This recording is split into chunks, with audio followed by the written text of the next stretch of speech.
আমি আমার 11 মাস বয়সী বাবুর জন্য দুপুরের খাবারটা রেডি করতেছি। আর আজকে দুপুরে হচ্ছে আমি মাছ দিব। আর আজকে মাছটা আমি রান্না করছি আলু পটল দিয়ে। আর এখানে হচ্ছে আমি পাঙ্গাস মাছ নিয়েছি। আমার হাতের কাছে যখন যে মাছটা থাকে আমি ওইটাই দিয়ে নিই।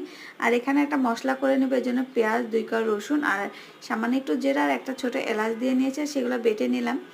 আর বেটে নেওয়ার পরে চুলাতে একটা কড়াই বসাই দিয়ে আমি আগে থেকে কেটে রাখা পটল আর আলুটা দিয়ে দিচ্ছি। আর এখন আগে থেকে ধুয়ে রাখা 2 পিস মাছ দিয়ে দিব। দুপুরে 1 পিস খাওয়াবো, রাতে 1 পিস খাওয়াবো। আর এখানে হচ্ছে আমি একটা মরিচ দিয়ে নিচ্ছি। প্রথম যখন আমি এই জানে মাছ ভাত দিতাম তখন হচ্ছে মাছে মরিচ দিই নাই, বাকি সব মশলা দিয়েছি। আর এখন যেহেতু এই জানে বয়স 11 মাস, এই জন্য মরিচটা একটু ফেলে দিলাম। আর তেল দিয়ে নিচ্ছি, এখন মশলাটা ভালোভাবে মাখাই নিব। আর আমি ইজানের খাবারটা বেশিরভাগ সময় হাতে মেখে রান্না করি। আর এদিকে হচ্ছে আমি রান্নাটা বসাচ্ছি। আর ওইদিকে আমার ছেলেটা মাশাআল্লাহ, ওকে কিন্তু আমি টিভি দেখতে বসায় রেখে তারপরে হচ্ছে রান্না করতেছিলাম। রান্নাটা হোক, চলুন একটু আমি আমার ইজানকে দেখাই দিই। দেখতে পাচ্ছেন মাশাআল্লাহ কি সুন্দর করে লক্ষ্মী বাবুটা বসে আছে।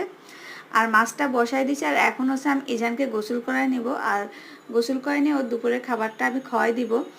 আর ইজানের তরকারিটা হচ্ছে, আর এদিকে আমার ইজানের গোসল করাও শেষ। আর এখন এই তোর খাবারটা প্লেটে বেড়ে নিচ্ছি।